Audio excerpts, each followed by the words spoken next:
Specifically in DevOps, you're not just going to focus on one tool, as many of you might have heard in the introduction. And for those who missed introduction, I'm just trying to go through it again. So DevOps is actually a better way of doing things, which means whatever that you're doing, which could be part of development, which could be part of testing, which could be part of administration or operations, whatever that you're trying to do. DevOps is a culture which tries to put in best practices which can help us to get efficient and better output.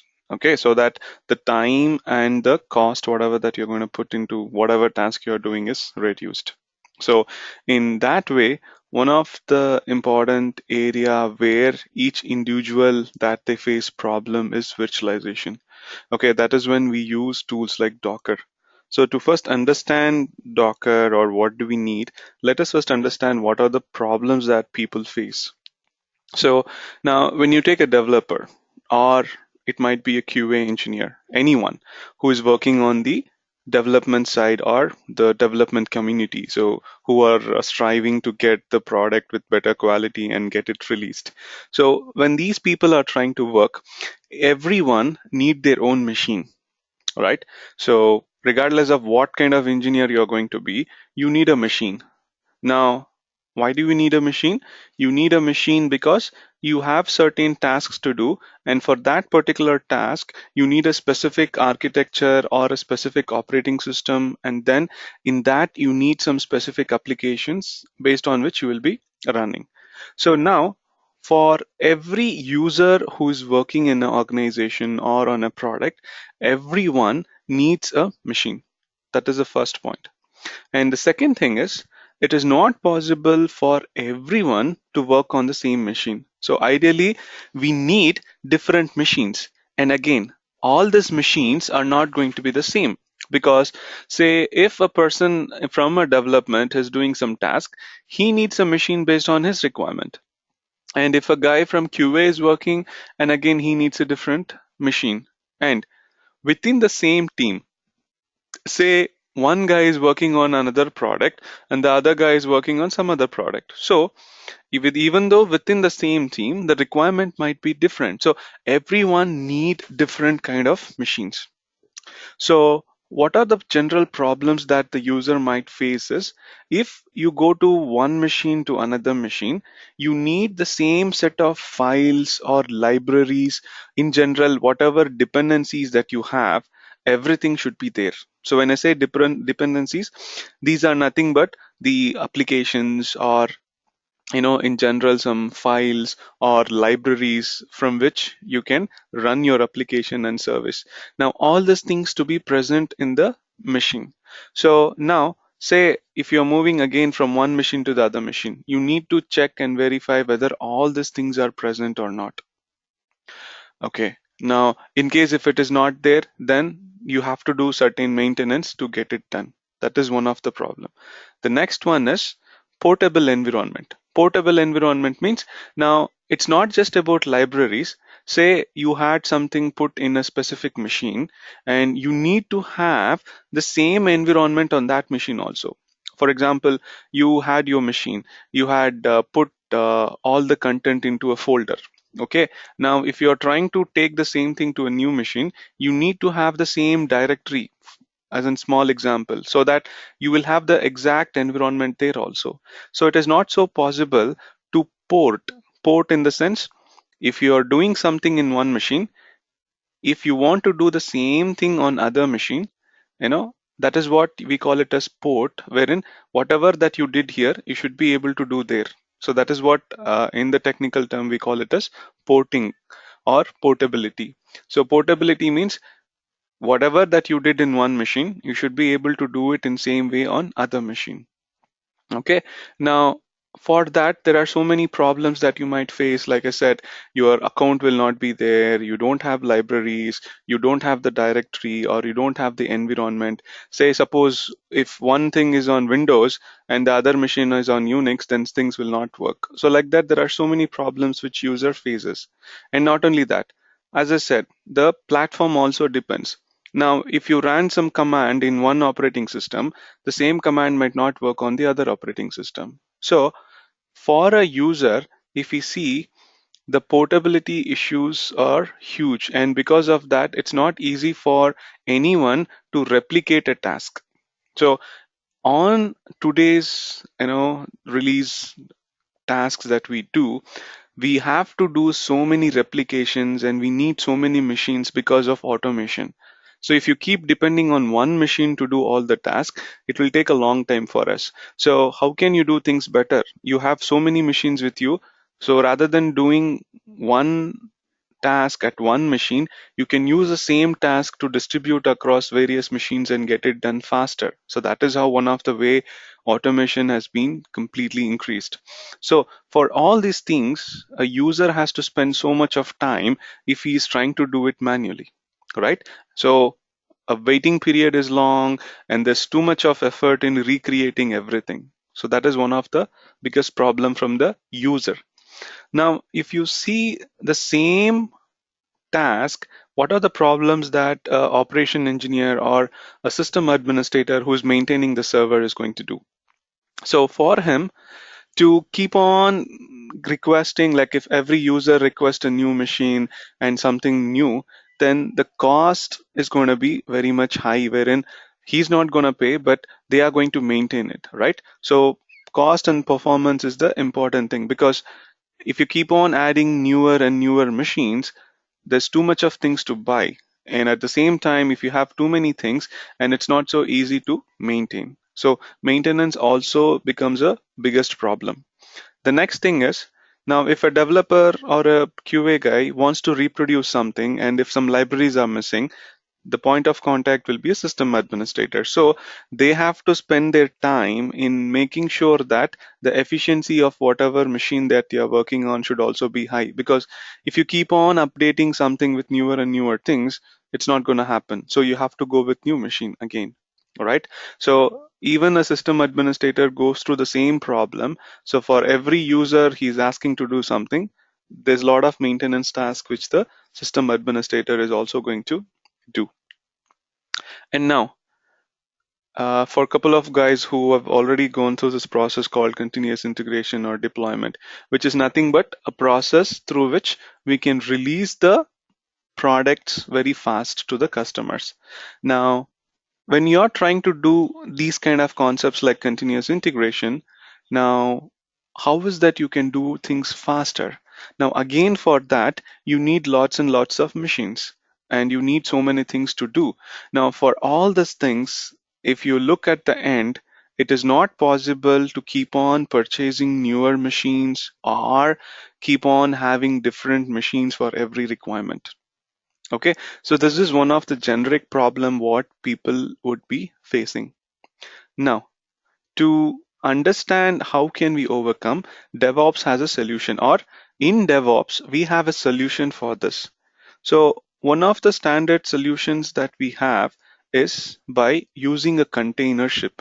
Okay, so there's a specific concept called containers, using which you can use these containers to act as a operating system, which means rather than having a separate machine, you can have Docker, wherein Docker is going to act as a container. And in that container, you will have a specific operating system of whatever you want.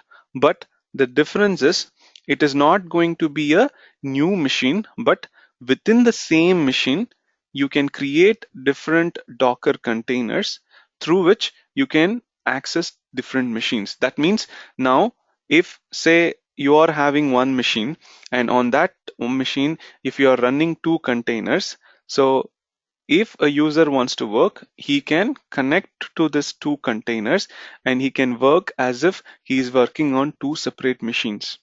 Okay, so that's the advantage of Docker. So what exactly is Docker? If you understand, Docker is a platform. So when I say platform, it is a way where you can do all your development work, you can ship your code, and even if you want, you can run the complete a software or application, wherein it uses a technology called container based technology. So what exactly does all this means? Again, I said Docker is nothing but a replacement for your machine. So rather than going for a newer machine, you can use a Docker container through which you will work as if you're working on a new or a separate machine. Okay, so what exactly Docker does is it does a complete operating system level virtualization. That means for every machine, when you say, what does a machine contain? A machine contains two things. One is hardware, the other one is your operating system. So operating system does all the tasks and it uses the hardware to do this task. So what exactly Docker does is on a single machine on which you have installed Docker, it will use the same hardware and it will try to do some virtualization through which it will be creating multiple operating system based on your need. So now, for example, if you are using a machine which could be a Windows or say it could be a Red Hat machine. That is what your laptop or you are using that machine. And suppose if you wanted a Ubuntu machine, then rather than creating a new machine, what you can do is you can create a Docker container which contains a virtualization of Ubuntu. That means if you go inside that Docker container, you will be working as if you are working on a Ubuntu machine. So that is how it will be. Suppose if you want to work on CentOS, now rather than installing a separate machine, separate hardware, and on that you are installing separately CentOS operating system on your existing Windows or Red Hat machine, what you can do is you can bring one more Docker container, and in that Docker container you can put your CentOS operating system virtualization, so that instead of having separate machine, your own machine will have all this virtualization through which you can connect and work as if you are working on a separate machine. Okay, now when I'm talking about this, so where can you run a Docker? So when you want to run a Docker, you can run Docker regardless of what kind of machine that you're already working. So you could run Docker on a physical machine that you have, like on your laptop or on a specific server in the data center in your organization. If you want, you can run on that, or you can run Docker even on another virtualized machine. Okay, because we already have the concept of virtualization like VMware, right? Or OpenCloud, or pretty much there are many virtualizations which is available. Now, if you want, you can create a Docker container even inside another virtualized machine. So it is not mandatory that you should create it on a physical machine. You can even create it on a virtualized machine also. Or you can also do it on a cloud, which means now when you have systems like AWS or OpenStack, now you don't even have to have a machine. So there will be some machine which is available on the net for you to use. So if you want, you can run Docker containers even on that. So regardless of what kind of machine that you are using, you can run Docker. So what you're going to do, so you can run Docker anywhere and anything inside it. So if there is something that you can run on the machine on which you are working, then you can create a Docker container and you can run all those same tasks inside the Docker container. Now that means, now say for all this demonstration, I'm using a machine. So this is my laptop. Now I am going to create a Docker container here.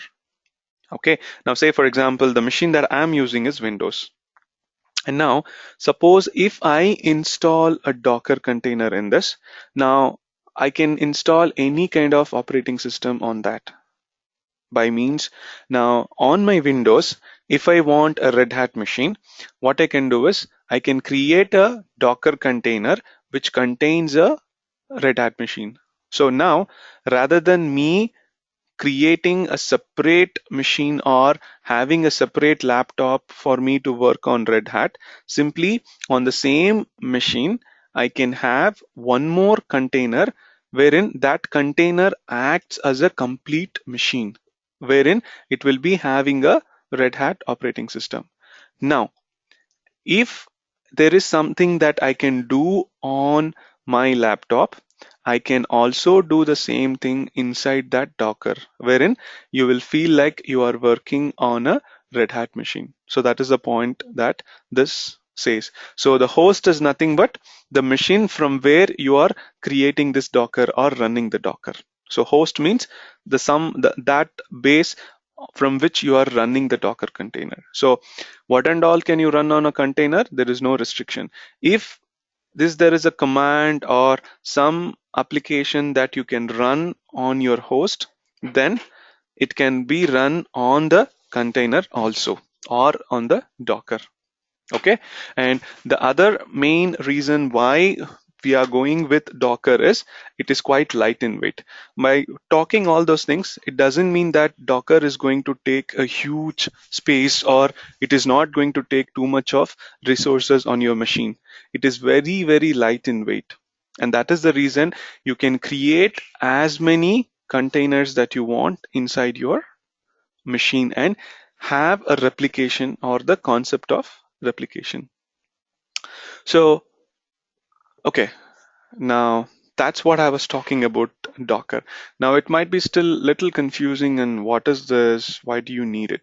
Okay, now think Docker in the terms of the containers what we were talking. So what exactly is a container and how it is going to work in general? Okay, so the example why they came up with the name called Docker, and especially if you're seeing this image, right? So why the image it came like this? So in general, if you're talking about containers, so containers are the ones which are being used for generally shipping products from one place to other place, right? So what do they do? So basically, in olden days, when they had a problem wherein they have to ship one, say you have some goods to be shipped from one place to another place. Now what they did is they had to dump everything in one place and they have to ship. And now on the same ship where you are sending some goods, you had certain other materials to do, and then you have to send that also. Now when they had too many things to send, then the problem was with the space, and you cannot just use one ship specifically for one product. There would be so many things. Okay, so that is when they came up with this concept called containers. So what does a container do? So if you had looked at in the movies and all those things, you can see huge boxes like this, right? So what exactly this box is going to do? So this box is going to act as a complete space wherein you put whatever that you want inside. And now say you have rice to be shared or rice to be shipped, and along with this, say you have some raw iron material also to be shipped. Now what you can do is you can use one container to put all the rice and the other container to put iron. Now how are you going to send both of them together? You can make it layer after layer. So like this, you can have as many containers as you want and put in whatever specific things that you want to put. And when you are sending it, that one ship, you can put different containers on top of it. Okay, so it's going to be layers to layers. So it is on the similar concept Docker also works. Okay, so what is the difference?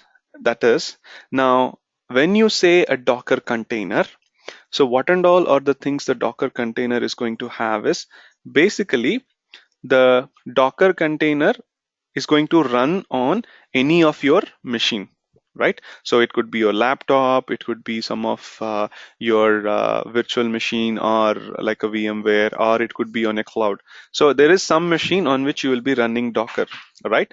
So what Docker will be doing is it will be running on top of your existing host operating system, correct? Now here it will be having layers and layers of applications and softwares wherein whatever that you want, you will put inside the Docker and you will start running. Say for example, I want some Java 1.6 to be run. Okay, now what I'll do is I will create one Docker container on my machine, and inside that Docker container, I will install Java 1.6. Okay, now I will start running. Now, whenever I want Java 1.6, I will go specifically inside this and I'll run. Now, it's not about running application, but I can put specifically whatever operating system I want. Say I want Red Hat machine, then I will put Red Hat in this. In the same way, I can create another container with the same Red Hat operating system, or I can use another operating system. And if I want, I can put Java 1.7 in it. So like that, you take it as a container and you keep on adding whatever that you want on top of the existing one. So it will be layer of layers. Okay, so that is how you can have the machine of a specific requirement. Rather than creating a new one on the existing machine, you can have a replication. So that is what containers is going to help you with. Okay, so now, all right, so I've been talking about Dockers and what is containers as in just an introduction. Now, for few of you, if you already aware of this concept called virtualization, or if you have heard of tools like VMware, then you might be little confused. What is the difference between Dockers and virtualization? Because both are one and the same. Because if you have heard of this software or tool called VMware, it does the same thing. That means if you install VMware on your machine, okay, say I install VMware on my laptop, then using the VMware, I can create many machines on the same machine. So it is going to be like a machine inside a machine. Now that is what even Docker is doing. But what is the complete difference of what is the virtualization concept versus what is this the containers concept that is going to do? In fact, containers or Docker is also going to do some level of virtualization, but it is not doing a complete virtualization like other tools that we are going to, or which we already have known. Now, if you can see this diagram or figure, the basic difference between virtualization using other tools like VMware and virtualization through containers or Docker is that if you see, for every new machine that you create on your VMware or other previous virtualization, the difference, if you see, it will have a complete set of operating system itself. That means now you will be having your machine, that the host machine, correct? So on that host machine, you will be having some operating system that you're running. So let's take example of my laptop here. So my laptop is a physical server. Okay, and I have an operating system running. So currently I have Windows 10 running on my machine. So this is what my host machine or my workstation on which I'm working. Okay, so now on top of this, what you will do is you will install some software for virtualization like VMware, Hyperversion, or whatever is related. So now using this, I will be creating some virtual machine. Now, when I'm creating a virtual machine, say what will happen is suppose if I need Red Hat. So if I create a Red Hat machine using this hypervisor tools, then what will happen is I will get the machine, but that machine will also contain a complete operating system. So it will have a separate operating system, and then based on that operating system, you will be having certain files or libraries, and then inside it, you will be installing whatever the applications you want. So like that, say if this is a Red Hat machine, then it will have its own operating system, libraries, and application running on it.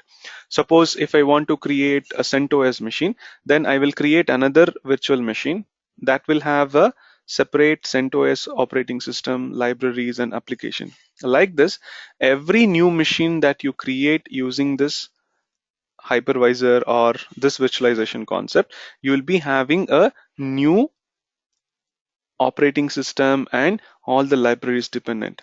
But by doing this, what will happen is, if you look closely, by having a separate operating system, it is going to take too much of resources from this machine.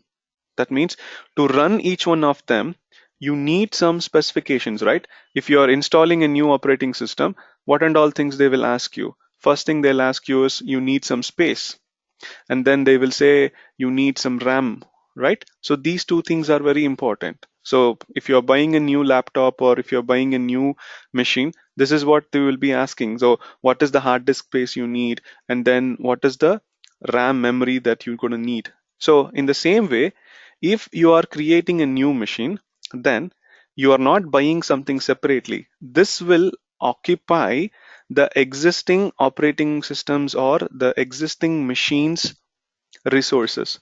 So for example, if I have 10 GB of space in my laptop, and say if I have 256 gig of RAM, just an example. Now, if I install a new Linux machine, and if that needs, say, 2 GB of space and some 120 GB or 256 GB of RAM, then it is going to use the same thing from my machine. Now, like this, for every new machine that you're creating, it is going to occupy that resource from your existing machine. So this way, we have a limitation of how many machines that we create here. It is because if your host is of a lower configuration, then you cannot have too many machines. So at the same time, if you want to have many machines, then the host has to be of a better resource. Only then you can accommodate more and more machines. So that is one of the problem, wherein for every machine that you create, you need to occupy all the resources from your host. Okay. And second thing, now, regardless of whether you are using it or not, if you create one machine or one virtual machine, now it will be keep on running it on the host. So when you say it is keep on running, it is going to occupy some resource, correct? Now, if you see my laptop, I'm not doing anything. I mean, literally, I'm showing you the classes and I'm working. But if you see internally, I'm not doing anything much into this, right? But still, it is going to occupy some resources, some memory, and it has to handle. In the same way, now, if you want all these new machines or virtual machines that you have created, so it should be keep on running even though you are not using anything inside it. But for all these things, it is going to occupy some memory and space from your original host. So this is the actual problem that we have using this virtualization concept. But the same thing now, if you look at containers, how different it is. So if you can look at this diagram, for every container that you create, you don't have a complete operating system. So what do you mean by that? It means rather than having a separate operating system for every container, the Docker is going to use the host's operating system itself to run whatever that it needs. Okay, so that is the advantage where whenever you want, you can bring up a container, and whenever you don't want, you can just stop. So that way, if you see, it is very light in weight and it is not going to take all the resources like this, because only when you have a new operating system, it needs a RAM and a space. But here, for the container, it is going to use the host's operating system itself. So with the existing resource itself, you can create as many things as you want. So it is quite light in weight and it is more powerful. So that is the reason why, if you see, the entire IT is moving towards containers or this new concept of virtualization. So now I can bring as many containers as I want, and I can start working everything on the host itself, so that it is quite efficient with whatever operating system and the resource I have. I can make use of it efficiently. So rather than creating separate operating system and working on that. Getting it? Any questions on this so far?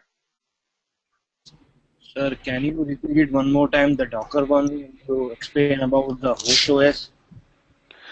Okay. Now, as I said, if in the regular or in the older way of virtualization, that is like in VMware or Hyper-V, every new machine that you create, okay, inside your existing machine, now that will contain a separate operating system, okay, wherein because of having a separate operating system, now you need so much of resources like space and RAM to be occupied for each one of them.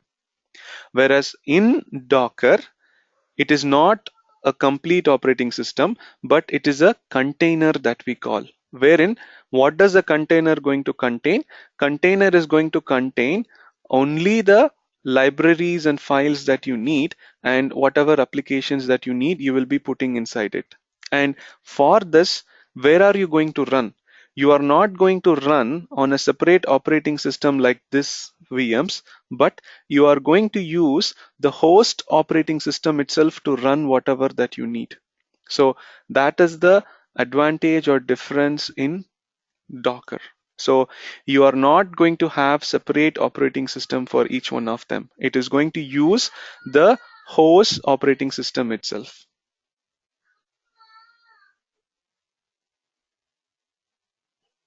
Getting it?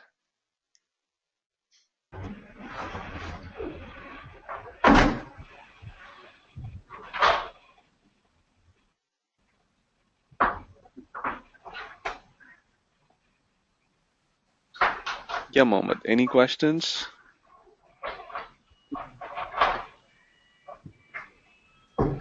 Hello. Yeah, Adam, like, what is the difference between Vagrant, like, difference between Vagrant and Docker? Does Vagrant is same like the virtualization? Yeah, it is again concept of visualization, but it is not like Docker. Now, Vagrant is just for environment. So again, Vagrant needs some specification like this. So Oracle has another virtualization like VMware. VMware is being owned by a different company. In the same way, Oracle has a specific application for virtualization. So the Vagrant is going to run inside that. Whereas Docker is you are going to create a complete operating system. Vagrant is not going to help you to create a new operating system. It is only for replicating the environment. Okay. But Docker means now on an existing machine, like I said, this is my Windows machine. What if I need a new Red Hat machine? I don't have to install a new one. I can use a Docker to create a new operating system, or I can create a container and work on that as if I'm working on a Red Hat machine. I don't have to have it separately. Whereas Vagrant is only for environment.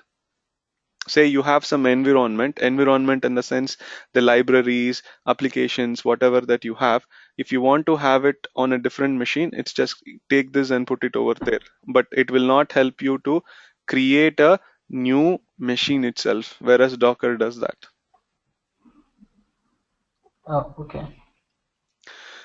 Thank you.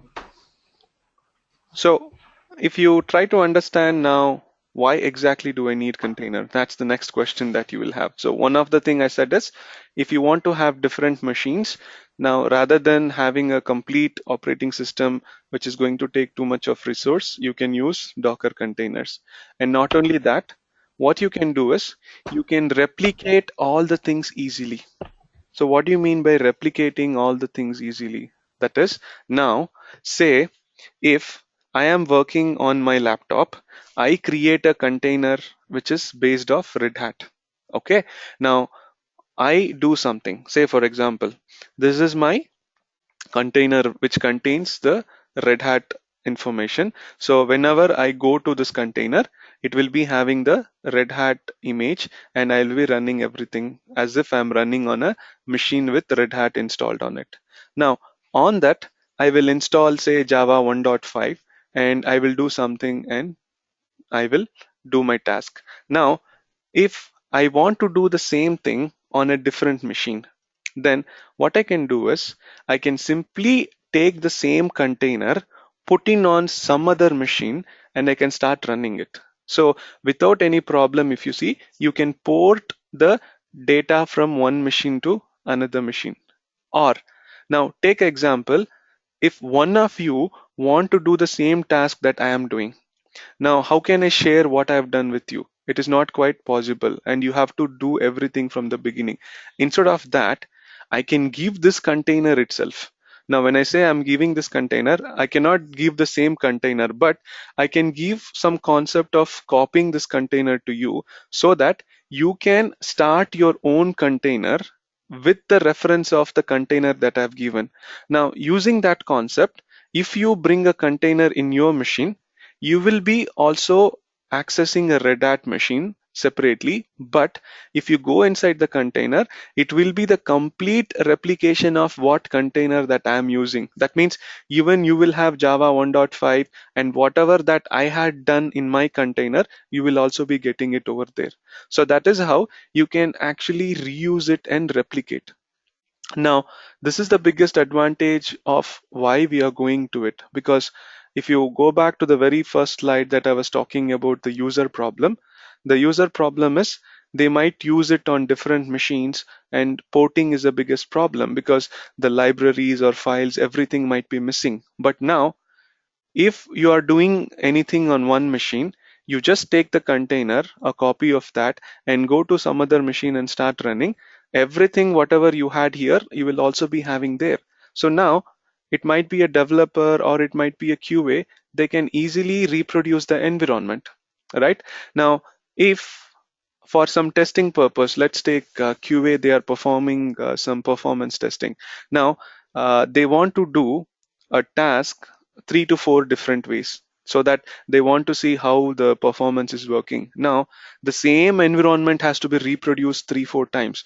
Now, if you are setting up a new machine or they are setting up a virtual machine like this, then it is going to take too much of time wherein they have to install, make sure everything is available. But the same thing now, if I do it in one machine and create a replica of the same container differently, without no time, I will have 4 containers, which is exactly the same. And I can start running whatever I want, right? So that is why it's quite useful. So it is not only for testing, even we can use it for shipping the product to a customer. That's what the earlier slide that I was trying to show. So Docker is a platform wherein you can use it for developing or running application, and you can even ship it.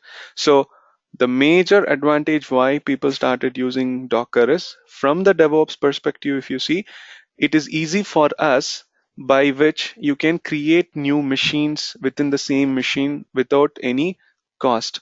And for the developer or for the QA community, if you see, it is easy for them to reproduce an environment without any problem of ensuring that missing dependencies or spending time to recreate everything. So from both the concepts, from the user also, it is quite easy to replicate environment. And from the administrator perspective, we are not spending too much of money and it's quite efficient because it is very lightweight. If you're going with a new VM, this is going to take too much of resource separately for this, and then for each host that you're creating, that will also have a separate one. But here, there is not much of resource consumption and you're not spending too much of resource for any other things also. So that is why Docker is quite popular.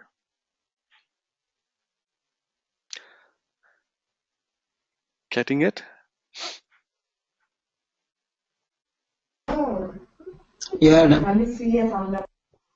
Yes,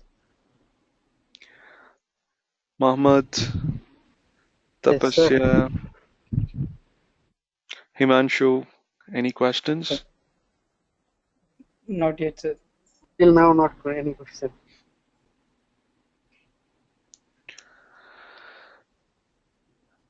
Okay.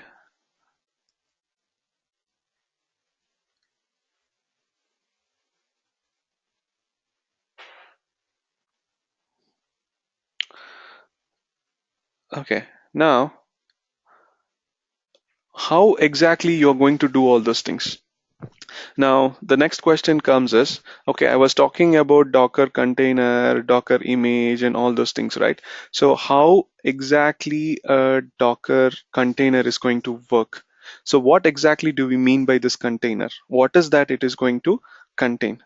Okay, so now if you look a little deeper, for every container that you're creating, okay, so basically that will have certain layers and layers of some content. So what exactly it is? So if you have a container, okay, the first thing that container is going to contain is a Docker image. So what is that image? So that image is nothing but a file system layered over each other. That means now if you are creating a Docker container, okay, now the first thing that you need is what is the operating system image that you're going to have.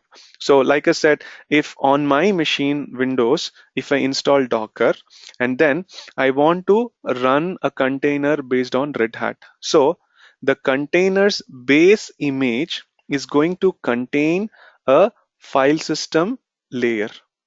Okay, and now if you say, then what is the difference between virtualization and here? The difference is that we are not going to have a complete operating system of Red Hat in Docker container. So instead of that, it is going to contain only the base image. So when I say base image, the base file system and the bootfs. So bootfs is nothing but the image content using which you will be bringing up a operating system.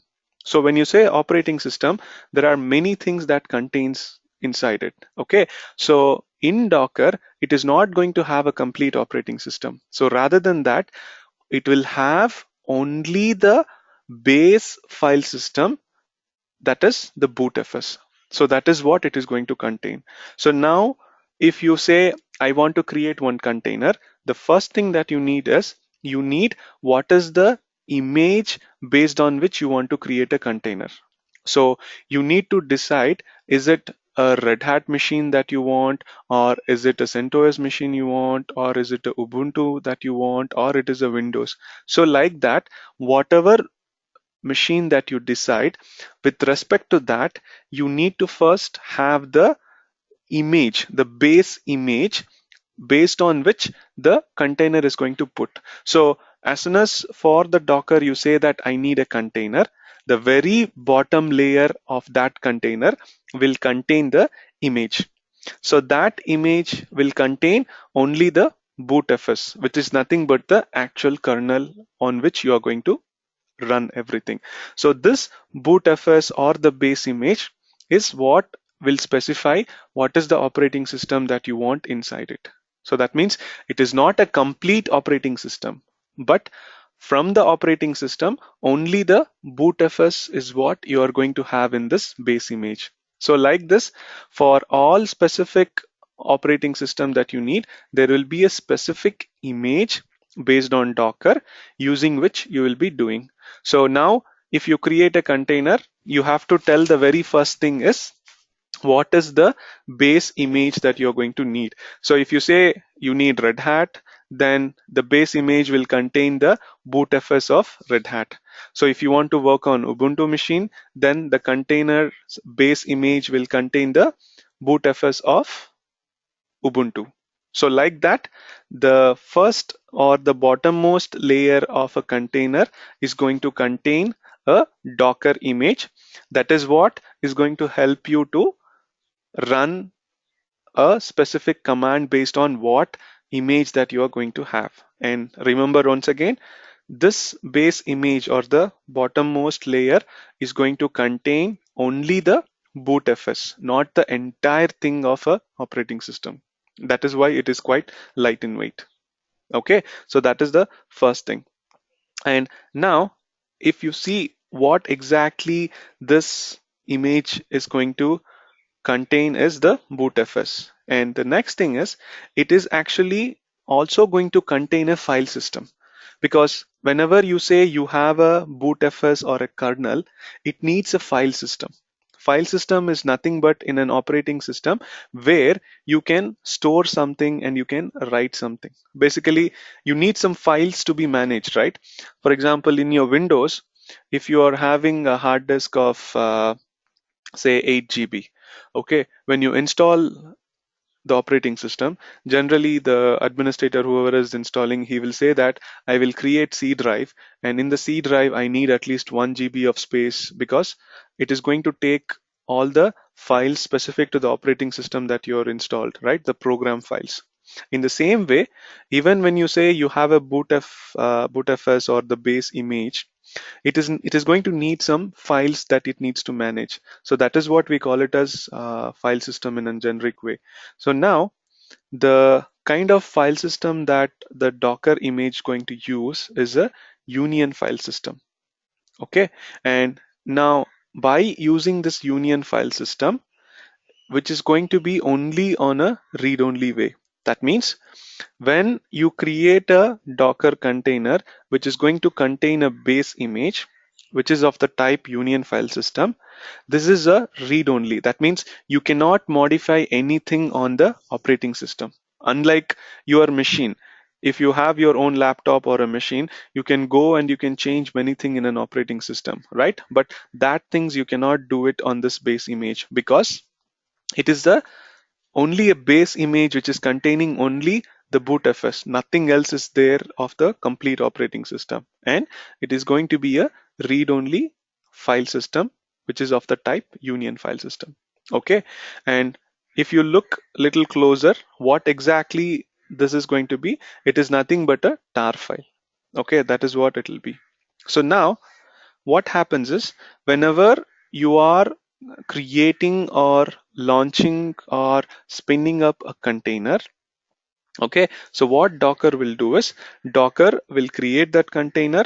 On the base level, it is going to put a file system, and on top of that you will be putting up all the existing applications that you want. So now when you say a container is coming up, the container will contain the basic layer as the base image of whatever operating system that you have asked, and on top of that, whatever applications that you want, everything will be put on top of one another. Whereas this will be read only, and all the other applications that you run on top of that will be read write.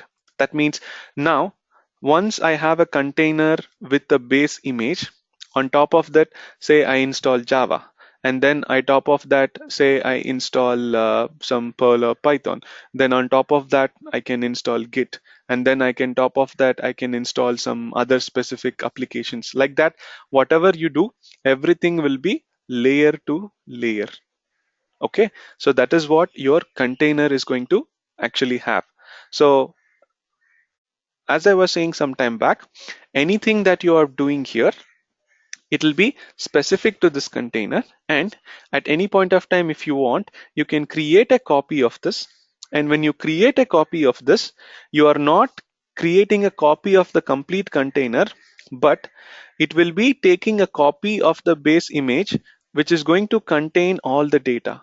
So now if someone else creates a container, now rather than he using a base image which contains nothing, you can create an image which has been created from this, wherein that image will have all the data that what you have run, so that when someone else spins up or brings up a container with your base image, then they will get all the layers along with the existing layer like what you have used. So that is how you can replicate the content easily. Okay, getting it? Yes, sir.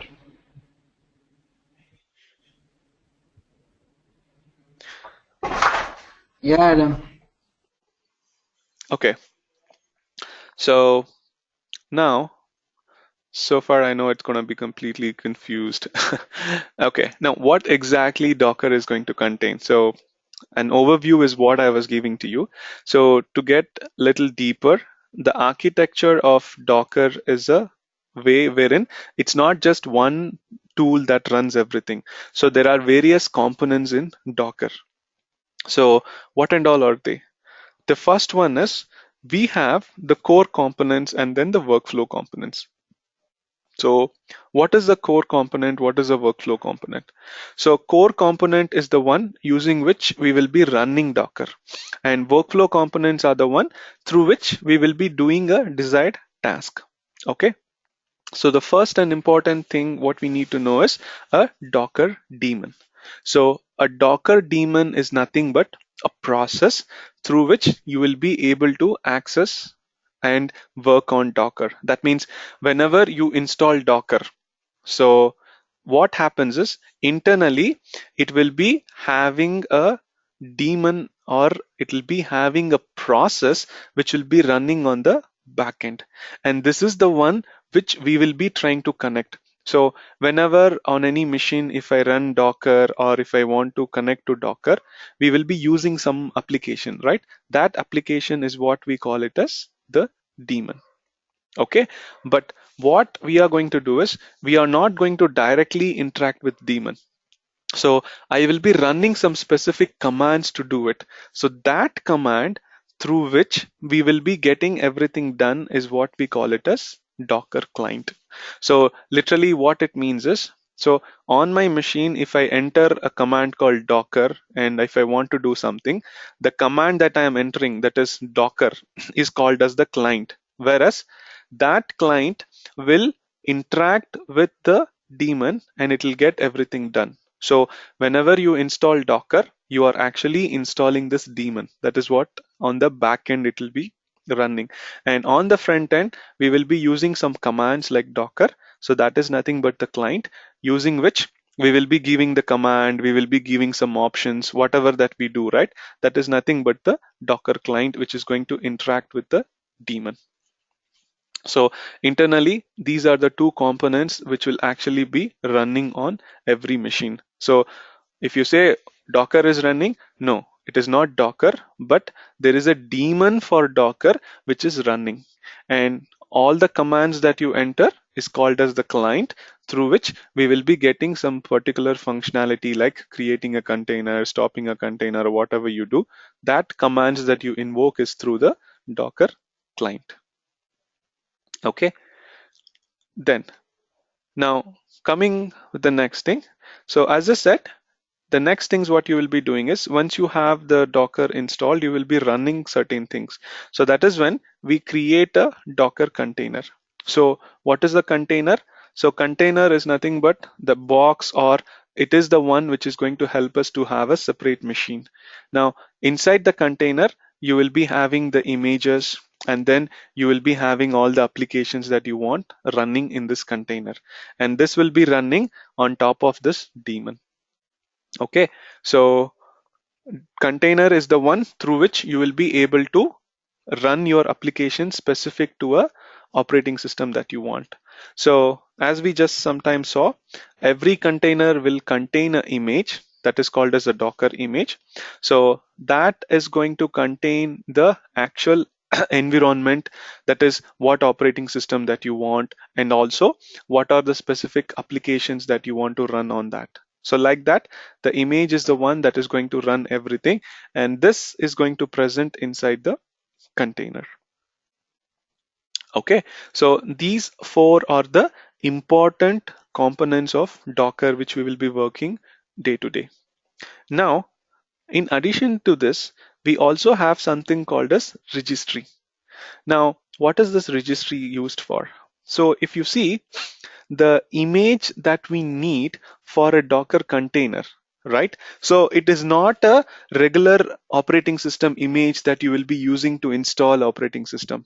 In fact, if you are going to install a new operating system, or you are going to install a virtual machines operating system, you need a image of an operating system through which you will be installing it on a machine. But here for Docker, as I said, you will not be containing everything in it. It is going to contain only the base bootfs, right? So in that perspective, we need to have a specific kind of image for Docker.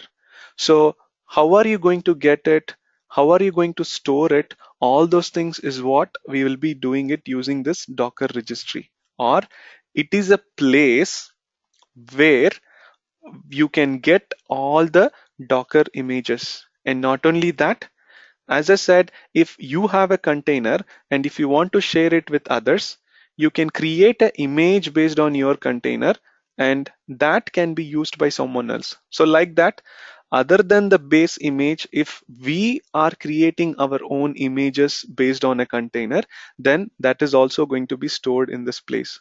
So Docker registry is nothing but a repository where you can store all the images and you can use it. So that could be the default images which the Docker is going to give, or it is the image that we are creating for our purpose. Okay, so that is the need of Docker registry.